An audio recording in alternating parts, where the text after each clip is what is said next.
Hare Krishna, welcome to નૃપાસ kitchen. ચાલો આજે આપણે ફાળા લાપસી બનાવીએ, એ પણ એકદમ ટ્રેડિશનલી રીતે. સરસ ઘીમાં લસલસતી લાપસી બનાવશું આપણે, જેમાં મેં અડધો કપ ફાળા લીધા છે ઘઉંના અને અડધો કપ આપણે ખાંડનો ઉપયોગ કરીશું.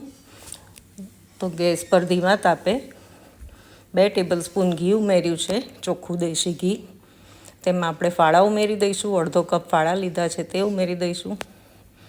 અને હવે આ ફાળા આપણે શેકી લઈશું. એકદમ ફૂલીને સફેદ થઈ જાય ફાળા ત્યાં સુધી આપણે તેને શેકી લઈશું. આ ટ્રેડિશનલી કૂક લાપસી સ્લો પ્રોસેસથી આપણે ટ્રેડિશનલ સ્ટાઇલથી બનાવશું ને તો જ એટલી બધી મીઠી અને તેમાં મીઠાશ ભળશે. બાકી કુકરમાં તમારી પાસે સમય ન હોય ને બનાવી લો, ઠીક છે, પણ એમાં સ્વાદ નથી આવતો. જે આ રીતે બનાવીએ ને, તમે બંને બનાવીને ચેક કરી લેજો, બંનેના સ્વાદમાં ઘણો ફેર પડશે. જો હવે આપણા ફાળા સરસ ફૂલીને શેકાઈ ગયા છે તો મુઠ્ઠી પડતી તેમાં દ્રાક્ષ ઉમેરી દઈશું. તમે મારી ચેનલ પર નવા હો અને સબસ્ક્રાઈબ કરવાનું રહી ગયું હોય તો જલ્દીથી કરી દેજો અને બેલ આઇકન પ્રેસ કરી દેજો, જેથી મોસ્ટલી આવી ટ્રેડિશનલ વાનગીઓ અને નવી નવી રેસિપીઝનું નોટિફિકેશન મળતું રહે. તો આપણી જો લાપસી સરસ, ફાળા સરસ શેકાઈ ગયા છે લાપસી માટેના, તો હવે તેમાં પાણી ઉમેરી દઈશું. તો મેં આ રીતનું 2 કપ પાણી ઉમેર્યું છે. ફાળા જૂના નવા હોય એ પ્રમાણે પાણી થોડુંક વધતું ઓછું કરી લેજો. હવે આપણા ફાળાને ઢાંકી અને ચડવા દઈશું થોડી વાર માટે.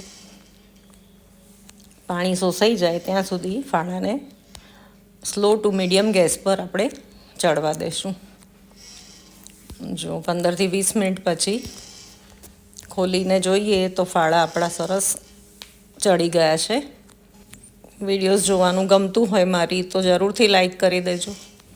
જો ચેક કરી લીધું છે, ફાળા સરસ આપણા ચડી ગયા છે. તો હવે તેમાં અડધો કપ ખાંડ ઉમેરી દઈશું આપણે. અડધો કપ ફાળા લીધા છે તો અડધો કપ ખાંડ અને 2 કપ પાણી, આ માપથી આ લાપસી ખૂબ સરસ બને છે.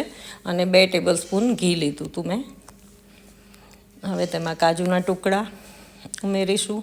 ઓપ્શનલ છે પણ સારું લાગે છે ડ્રાયફ્રૂટ ઉમેર્યું હોય તો. અને બદામ અને પિસ્તાના ટુકડા પણ ઉમેર્યા છે મેં. બધું સરસ મિક્સ કરી લઈશું અને ખાંડ પીગળે અને એક રસ થાય ત્યાં સુધી આપણે લાપસીને સરસ કૂક કરી લઈશું. ધનતેરસે અમારા ઘરે લાપસી, દાળ ભાત અને ચોળીનું શાક બને છે. અમારે ત્યાં લોડી કે તાવડી મૂકતા નથી, તો પૂરી, રોટલી કે ભાખરી નથી બનાવતા. તો ધનતેરસના દિવસે લાપસી કમ્પલસરી બને છે મારા ઘરે અને સૌને ખૂબ ભાવે છે. છેલ્લે તેમાં 2 ટીસ્પૂન એલચી પાવડર ઉમેરી દઈશું અને આપણી લાપસી સર્વ કરવા માટે તૈયાર છે. તો ઘીમાં લસલસતી લાપસી જોઈને ખાવાનું મન થઈ જાય એવી બની છે. તો તમે પણ જરૂરથી આ ટ્રાય કરજો. ચાલો ત્યારે ફરી મળીશું. હેપી ધનતેરસ અને હેપી દિવાળી ટુ ઓલ. આવજો, ધ્યાન રાખજો તમારું. દિવાળીને ખૂબ સરસ રીતે એન્જોય કરજો.